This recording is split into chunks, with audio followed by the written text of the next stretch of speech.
It's the world's best shows from Las Vegas. It's Alex Belfield at the Monte Carlo, and I'm with a man who really does put on one of the world's best shows ever. He's a master illusionist and magician who can actually do magic. It seems like today, Lance Burton, not everybody can do magic in these magic shows. Well, I'm not very technical. So is that thing recording? Isn't it supposed to be lighting up? Okay, yes. No, that's working. This is it. I'm a magician, but I'm technically challenged. I press one button and there we are, live on air. Yeah, no, I can do magic, but I can't work my computer very well. It is amazing what you do. And I love your sleight of hand. I was telling you earlier, I saw a program at Christmas, the top 100 magic tricks of all time. Oh, yes. And you were all the way through it. What I love about you is that you really are a master of the card tricks and of the little tiny tricks that we see so few of now. It seems as if you want to come to Vegas, you got to make a card disappear, you got to make the Eiffel Tower disappear, you got to make Vegas disappear. That's more technology than magic, though, really, isn't it? Well, I think there's all kinds of different magic. There's all different approaches to magic. I do some big illusions in the show. I make a car disappear, and I make a car float in the air, and I vanish from the stage, and I come down the chandelier. And I enjoy doing the big illusions, but also enjoy doing the sleight of hand magic, the more intimate magic. And I like doing the audience participation type magic. And so I think for a well-rounded magic show, you have to have a little of everything. If you do a whole show with one type of trick, it would get, I think, boring rather quickly. The first time I saw you was at the Royal Variety in London, and you wowed the audience there. I think that was the first time in Britain that we really realised on a mass scale how brilliant you are, and it kind of made your name in Britain as a top magician. Here in Vegas, you're it for magic, aren't you?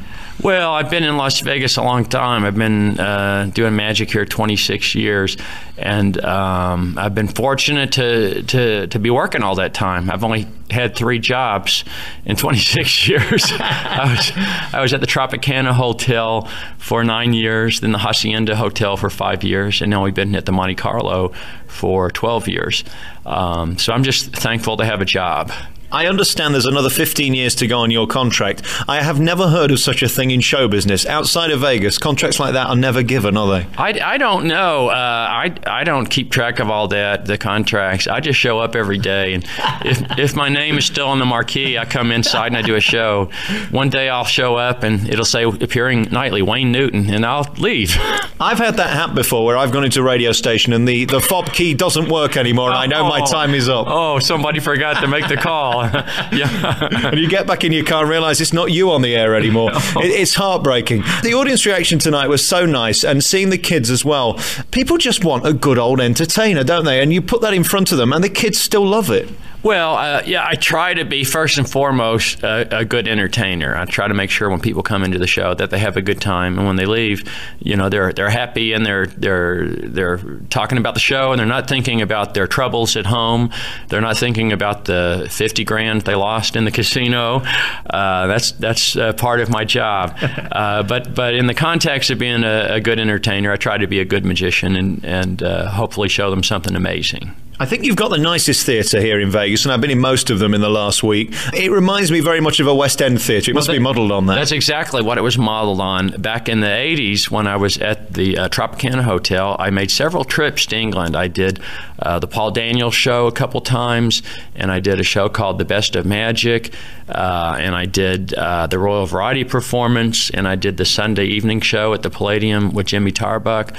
And every time I was in London, I had a wonderful time performing on the shows, but I also had a wonderful time going out to the West End and seeing some of the plays and some of the musicals. And I was always struck by the architecture and just the physical theater when you walk into a London West End theater. So when the Monte Carlo Hotel was being planned, they came and hired me before they actually built the hotel. And they said, if you'll come over and sign a long-term contract with the Monte Carlo, we'll build you a theater. And I said, fine, I want a London West End theater. And that's what they built. It's interesting today, when you mention names like Paul Daniels, he's not cool anymore. Magic seems to have moved on. It's more Derren Brown, people like that, who have taken magic to kind of a modern extreme. It is interesting, though, with the reinvention of programs like Britain's Got Talent. I've got a feeling it's going to come back big time on the TV, and it's just so great that you're here doing it regardless of trends. Well, yeah. I mean, I started doing magic when I was a kid, and when I was a kid, magic wasn't particularly cool, but it was what I was drawn to, and it was the focus of my life. I've seen some of Darren Brown's stuff on television here in the States, and he's very creative and very good. I'm very impressed with him. Paul Daniels is absolutely a wonderful entertainer. You talk about a magician who's an entertainer. Paul Daniels is one of those guys who can walk into a nightclub or a theater or even a party of 20 people, and he can walk in with just basically a briefcase, and he can get up and do an hour-and-a-half show or a 2-hour show all by himself, and he can just rock the place. He's a real pro, and I have great admiration for him. He loves the people, and I think that's what you've got as well. A magician that's just doing the show at you is not as effective as one who has you involved in the show, and I think that's where you and Paul come into your own. Yeah, it's a difference between getting up and doing a monologue and getting up and doing a dialogue with another actor. If you're doing a monologue, you're just basically doing your thing on autopilot by rote. Although there may be some internal, thing going on in your head, but with a magic show, I think you have to have a dialogue, and the dialogue is with the audience. And I really enjoy the parts of the show where I can interact with the audience, and I can talk to them and ask them where they're from and get people up on stage, because it's always a little surprising for me. Even after doing magic for over 40 years, I still get nights when I get surprised by what somebody in the audience will say or do. Let's talk about being you. It must be interesting. I mean, your face is everywhere in Vegas. You are up there with all the top headliners. I apologize for that. I'm sorry for that. Can you go anywhere without being noticed? What is your life like here in Vegas?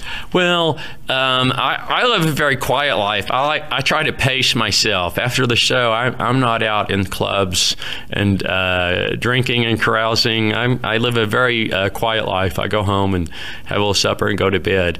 And so I'm really not out that much. But when I am out, sometimes people will recognize me, and they're always very nice. They'll tell me they've been in to see the show, or their brother or sister was up on stage with me, or it's always usually very nice. When you look at your career and the programs you've been on, The Tonight Show, for example, you continue to be on that show every now and again when you choose to do it. It's people like you I so admire, because you're the guys who are just slogging away every single day, and you continue doing it, and then occasionally you offer to do a show like this where we're very grateful, or even a TV show. It's not really showbiz, is it? Because it's a proper job. You're not in it for a couple of days and a few glamorous dinners free in a nightclub. Well, yeah, it's a little different than maybe most people would imagine if they see one of the movies, about show business. It's a job like any other, and I think you have to take your work serious. I mean, you have to be serious about learning your craft and always improving. And that's the thing I love about magic, is even after decades and decades, you can still learn. You can still grow as an artist. So as I say, you have to take that commitment seriously, even if what we do at the end of the day is not a serious business. I mean, entertainers, we're not finding the cure for cancer. Comedians say that there's only about 3 jokes. It's just the way that you tell them. I think in magic, there's probably only a few tricks. It's the way you decide to put them across on stage. Is that down to your imagination? Because the show is so creative, and it is a full theatrical production. Yeah, I mean, that's exactly it. You've hit upon it. It's, every song that is ever written, by Beethoven to the Beatles, were written with, those 8 notes on the piano. And the magic's is similar. There are a finite number of effects, but the challenge is to find a way, a new creative way to do it, so that people are seeing something new and fresh. Congratulations on your show. It is such a thrill to see you live and see you perform, and an even bigger thrill to talk to you. You don't need to talk to the riffraff like me. Lance Burton's here at the Monte Carlo, and this is the world's best shows from Las Vegas, and we've just seen one. Thanks, Lance. Thank you very much. My pleasure.